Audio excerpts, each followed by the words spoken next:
Guys, Candace Owens told me that Bibi Netanyahu lied about the Charlie Kirk letter on Fox News, but yet for some reason the letter proves that Bibi Netanyahu was telling the truth. The letter that is now published, the letter that expresses Kirk's love of Israel and repeatedly offers many pointers for how they can win support of information, the information war they're currently losing at the moment, and how they don't lose support from people that should actually be supporting Israel. The anti Semites are raging at the moment. They're not happy that this letter has been released now. But the thing is, in the information day and age that we've got of lies and grifters like Candace Owens and Tucker Carlson that will tell us point blank, Bibi Netanyahu's lying about the letter. I know it as a fact. I don't know, but I do know because my gut told me so. That's the kind of world that we're living in at the moment. And they can say whatever they want, cause a great deal of damage, and then wipe their hands of it when the truth actually comes out. But in the meantime, the damage has already been done. The damage to Charlie Kirk's reputation, to Bibi Netanyahu's reputation. And this is what Charlie tried to fix by offering Bibi some pointers on how to fix the major amount of lies that are being spread by anti-Semites and those people that actually stick up for Islamic nations like Candace Owens and Tucker Carlson. They don't seem to think that the real enemy out there is Islamic extremism. They don't seem to think the real enemy out there happens to be Hamas, not Israel. But you know what?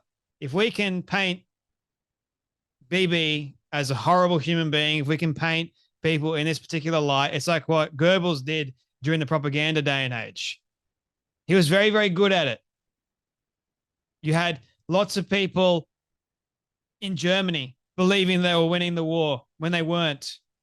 Even up until the Allies marched in during the end of the war, when the Russians came in, they were still telling them, don't worry, it's okay, don't worry. Don't worry, the Fuhrer is all right. When assassination attempt on Hitler's life, he was in a bad way. But we can't make the public know that Hitler has been injured badly by a bomb.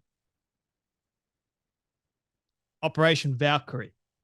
We're going to publicize to the entire world that Hitler's not dead, first and foremost, and he's as strong as ever, even though he was badly, badly wounded. How about that? It's the same thing today when we have people like Candace Owens that day in, day out, she constantly gets on her show and lies. Are you telling me that Charlie and Bibi Netanyahu were right all along? Yes, that's exactly what I'm telling you. Here are a couple of points from the letter, right? So if you want to read the whole letter, you're more than welcome to do that. It's over on X. When you don't push back, anti-Semitism and anti-Israel propaganda fill the void.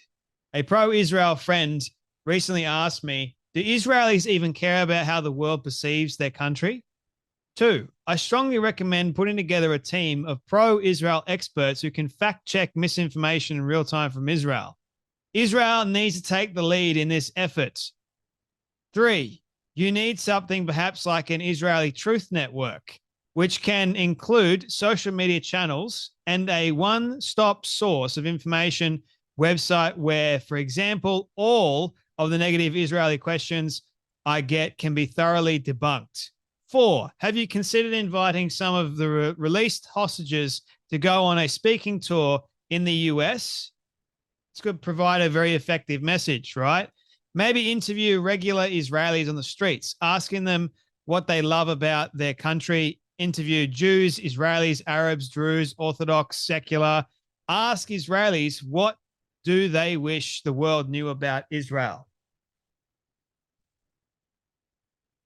These are just some of the ideas that Charlie had in the letter. The whole letter, I don't think has been released, but just this part. So it shows us how Charlie was really feeling about Israel. He loved Israel. But according to Candace, he was turning his back on Bibi. He hated Bibi. According to Candace, Charlie was turning his back on Israel. He was having a change of heart. He was going through a spiritual awakening, according to Candace. Right. This letter just proves Candace wrong.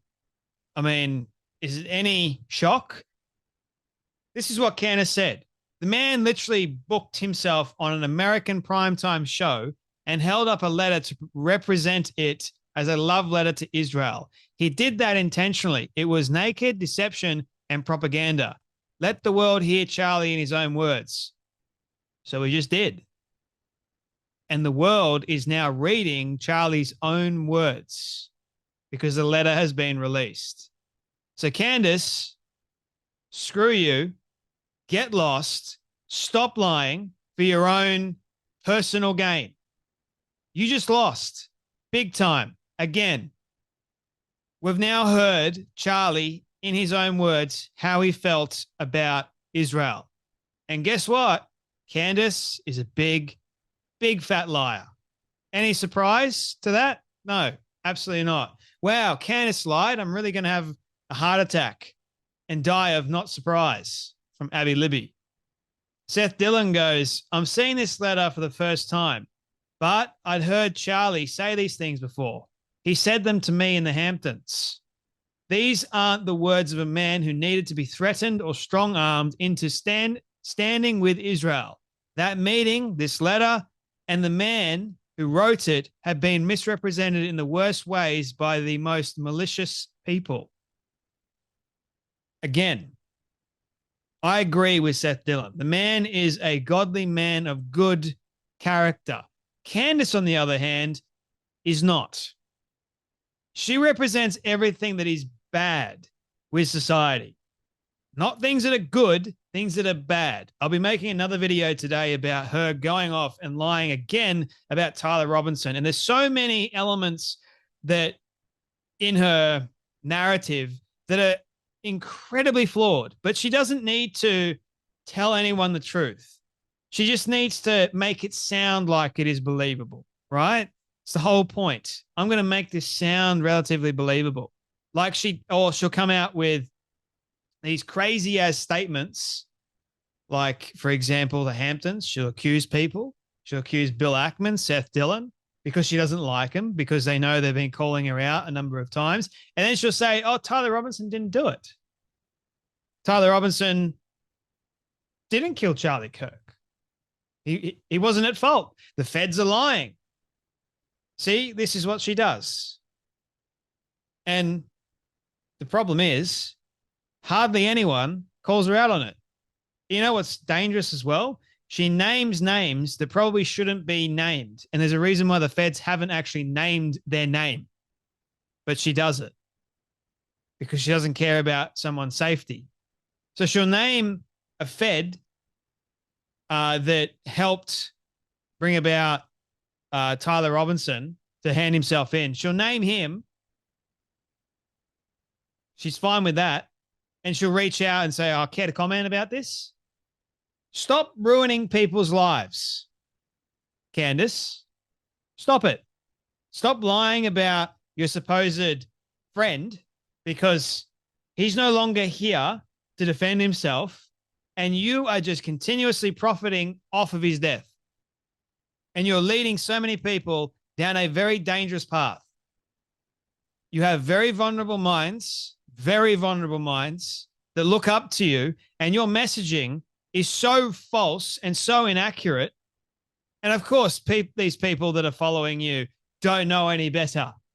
They're just as bad as you. Otherwise, you wouldn't have people that are constantly saying Erica Kirk did it. That's your audience. And you refuse to call any of them out. Now, Megyn Kelly responds to the letter by going, the Charlie Kirk letter to Bibi is interesting for obvious reasons. But if you want to hear Charlie, in his own words, speaking to a friend, read his feelings on Israel and the pressure on him, she's talking about the podcast that she did. And I listened to that podcast and I heard Charlie's frustration about the pressure. And I'm not saying there wasn't any pressure from certain people. And there are once again, going to be these bad faith individuals. I personally don't think that Megyn Kelly or even Charlie Kirk were anti-Semites at all. I in fact think that they are really strong supporters of Israel. You're allowed to question Israel, especially if they're doing something you disagree with. You're allowed to question them. You shouldn't feel pressured at all. Charlie was probably getting that pressure. Who knows? But it didn't mean that he was changing his viewpoint on Israel. As the letter points out, he loved Israel. He loved the people. He disagreed with Candace a lot. It didn't mean that he would stop being friends with her, because that's not the sort of person Charlie is or was. And he certainly wouldn't have gone on this very, very long, almost 3 weeks now.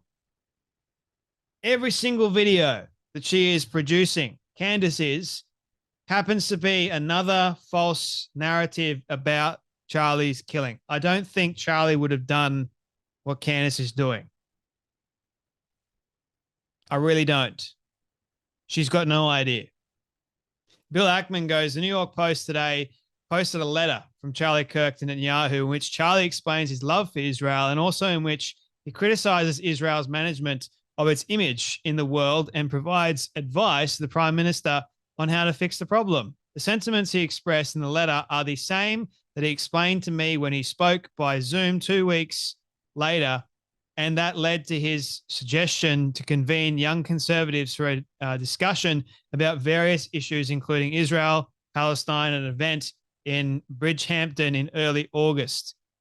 For those interested, the letter is worth a careful read as it helps dispel many of the conspiracy theories about and around Charlie that have emerged in the last 2 weeks and allows us to hear his thoughts on the topic in his own words. So there you have it. Candace lied. Again, another lie of hers, completely and utterly obliterated. As exactly what it is, a lie.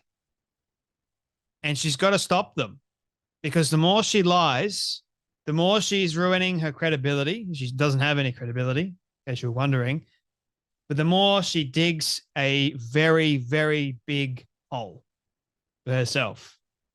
She's about to make her bed and lie in it.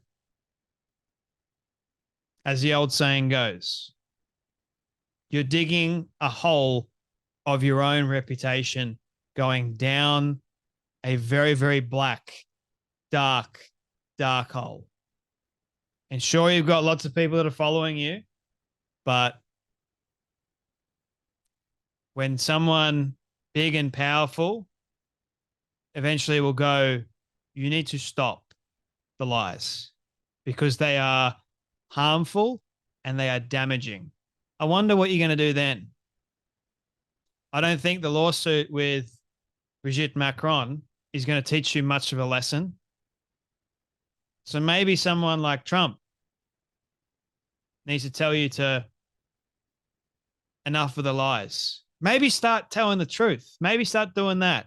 But your Israeli derangement syndrome and Trump derangement syndrome and every other derangement syndrome that you've got going on, it's broken you. It really has. But you know what? I'll continue calling you out because you're a dingbat and I'm sick and tired of liars. Anyway, that's enough from me, but you guys take care. Be blessed and I'll see you all in the next video.